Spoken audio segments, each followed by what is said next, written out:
ముఖ్యంగా రైతుల విషయంలో కాంగ్రెస్ ప్రభుత్వం చాలా నిర్లక్ష్యం వ్యక్తం చేస్తూ ఉందని క్లియర్గా అనిపిస్తూ ఉంది.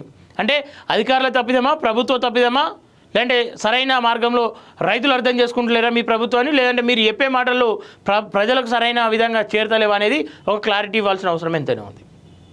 అయితే ఇప్పటి వరకు రేషన్ కార్డులు ఎన్ని మంజూరు చేయబోతూ ఉన్నారో, అసలు రేషన్ కార్డులు మంజూరు అవుతున్నాయా లేదా అని చెప్పేసి గ్రామ సెక్రటరీలకు సరైన సమాచారం లేదు. అటు ఎంపీడీఓలకు సరైన సమాచారం లేదు. ఎంపీడీఓలు పేద ప్రజలు ఫోన్ చేస్తే అట్లీస్ట్ స్పందన లేదు వాళ్ళ నుండి. ఎట్లాంటి స్పందన లేదంటే ఒకసారి ఉదాహరణకు ఒక ఎంపీడీఓకి ఫోన్ చేద్దాం, మా ప్రాంతం ఎంపీడీఓకి ఫోన్ చేసే ప్రయత్నం చేద్దాం. ఫోన్ లేపడు. ఒకవేళ ఫోన్ లేపినా నేను మీటింగ్లో ఉన్నా అని చెప్పి చెప్తాడు. ఏ సమయంలోనన్నా ఫోన్ చేయి. ఏ సమయంలో ఫోన్ చేసినా వాళ్ళ నుండి వచ్చే సమాధానం ఏంటంటే నేను బిజీగా ఉన్నా అని చెప్పి చెప్తాడు. అంటే నిజంగా ఒక ఎంపీడీఓ సమాచారం ఇచ్చేటువంటి పరిస్థితి లేదు, ఒక విలేజ్ సెక్రటరీకి సమాచారం ఇచ్చేంత అంటే వాళ్ళకు సరైన విధంగా అందుతలేదు సమాచారం. ఒకసారి ఎంపీడీఓ ఒకవేళ ఫోన్లో ఆడితే గ్రామాల్లో జరుగుతున్నటువంటి పరిస్థితులు తెలుసుకునే ప్రయత్నం చేద్దాం. అంటే గ్రామాల్లో ఏమంటా ఉన్నారు, ప్రజలకు ఎట్లాంటి రెస్పాన్సిబిలిటీ ఇస్తూ ఉన్నారు. హలో సార్, నమస్తే సార్, నా పేరు నాగేష్, కాలోజీ టీవీ. సార్ ఒక విషయం మీద క్లారిటీ, మీరు లైవ్లో ఉన్నారు. మాది దుబ్బా కాన్స్టిట్యున్సీ, మాది కూడా. ఇప్పుడు కొన్ని గ్రామాల్లో ఇందిరమ్మ ఇండ్లు లిస్ట్ వచ్చింది. ఇల్లు లేని వాళ్ళ పేర్లు కొంతమంది రాలేదు. వాళ్ళు ఆందోళనలో ఉన్నారు, ప్రభుత్వం మీద నిరాశ వ్యక్తం చేస్తూ ఉన్నారు. అట్లీస్ట్ వాళ్ళకి సమాధానం కూడా అందుతలేదు. ఒకవేళ సెక్రటరీ దగ్గరికి పోతే సెక్రటరీ సరైన సమాధానం చెప్తలేడు అని చెప్తా ఉన్నారు. సార్ చెప్పండి. మేము అప్లికేషన్ తీసుకున్నాం, అంటే చెప్పలేదు తీసుకోమని చెప్పాము. ప్రతిదీ తీసుకొని చెప్పాము. తీసుకుంటే ప్రజాపాలన ఆప్షన్ వచ్చాము. ఇంప్లిమెంట్ ఆదేశాలు ఉన్నాయి, ప్రజాపాలన ఆప్షన్ వస్తాయి, ఇంప్లిమెంట్ ఆదేశాలు ఉన్నాయి, చేస్తాం. ఓకే.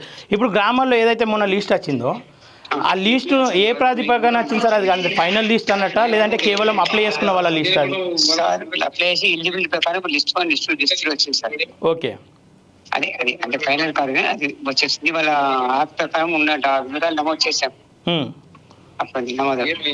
అందులో ఇంకో అంశం ఏంటంటే సార్, గతంలో ఆల్రెడీ కేసీఆర్ హయాంలో కొంతమందికి ఇండ్లు వచ్చినాయి, వాళ్ళ పేర్లు కూడా ఈ లిస్టులో వచ్చినాయి.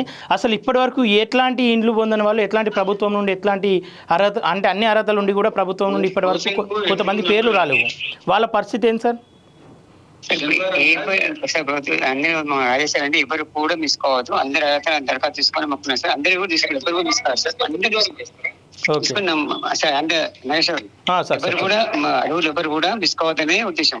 Okay sir. పై అధికారుల ఆదేశాలు కూడా మేము తీసుకున్నాం, ప్రతిదీ తీసుకుని నమోదు చేస్తాం సార్, చేస్తాం. Okay sir. అంటే మీ ఆలోచన కావచ్చు, పై అధికారుల ఆలోచన కావచ్చు, బాగానే ఉంది సార్. కాకపోతే ప్రజల వరకు అది చేరక సమాచారం మేము అందుబాటులో ఉంటే అందరికీ ఖచ్చితంగా తీసుకుంటాం, ఖచ్చితంగా ఆదేశాలు పాటిస్తాం. Okay sir. Okay, thank you sir. Okay. అంటే చెప్తా ఉన్నాడు మా ప్రాంత ఎంపీడీఓ, మొన్నటి వరకు కొంతవరకు అందుబాటులో లేడు. సరే, వాస్తవానికి మీటింగ్లు ఉన్నాయి, మీటింగ్లలో ఉండనుకోవచ్చు, అది ఏమన్నా కావచ్చు. కానీ ప్రస్తుతం అయితే ఒక సమాచారం ఏంటంటే ఇందిరమ్మ ఇండ్లు రాని వాళ్ళ లిస్టులో కొంతమంది పేర్లు వచ్చినాయి, కొంతమంది పేర్లు రాలేవు. వాళ్ళైతే ఆందోళన చెందాల్సిన అవసరం లేదంటుండు. కానీ ఫైనల్ లిస్ట్ ఎప్పుడు ఇస్తారు అనేది ప్రభుత్వం నుండి, అంటే అధికారుల తప్పిదాలు కూడా అన్ని సందర్భాల్లో అధికారులను తప్పవడానికి లేదు. అట్లా అని చెప్పేసి అధికారులు తప్పు చేయట్లేదని చెప్పేసి చెప్పడానికి లేదు. అధికారులు సరిగ్గా పనిచేస్తే ప్రభుత్వం సరిగ్గా రన్ అవుతుంది.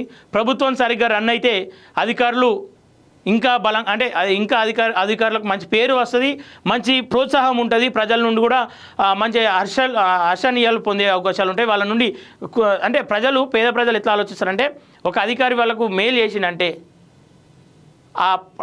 ఆ ప్రజలు వాళ్ళని మర్చిపోరు. ఎక్కడ అనిపించినా పలానా సార్ అని చెప్పి చెప్పుకుంటారు. అంటే అట్లాంటి సందర్భాలు ఉంటాయి. ఇంకొంతమంది అధికారులు లంచం ఇస్తే కానీ స్పందించినటువంటి సందర్భాలు ఉంటాయి. సరే, ఏదేమైనప్పటికీ సరే, ఎంపీడీఓ గారు ఫోన్ లిఫ్ట్ చేసారు, వాళ్ళ సమాధానం చెప్తారు. కానీ మిగతా ఎంపీడీఓలు కావచ్చు, మిగతా విలేజ్ సెక్రటరీలు కావచ్చు, ఇదే అంటే సమాధానం ఇవ్వండి దయచేసి ప్రజలకు. ఎందుకంటే వాళ్ళు ఆందోళన చెందుతారు. వాళ్ళకు అంటే గ్రామ స్థాయిలో ఉన్నటువంటి ప్రజలు ఎట్లా చెప్తే అర్థం చేసుకుంటారు అనే దానిపైన ఒక క్లారిటీ ఇవ్వాల్సిన అవసరం ఖచ్చితంగా ఉంది.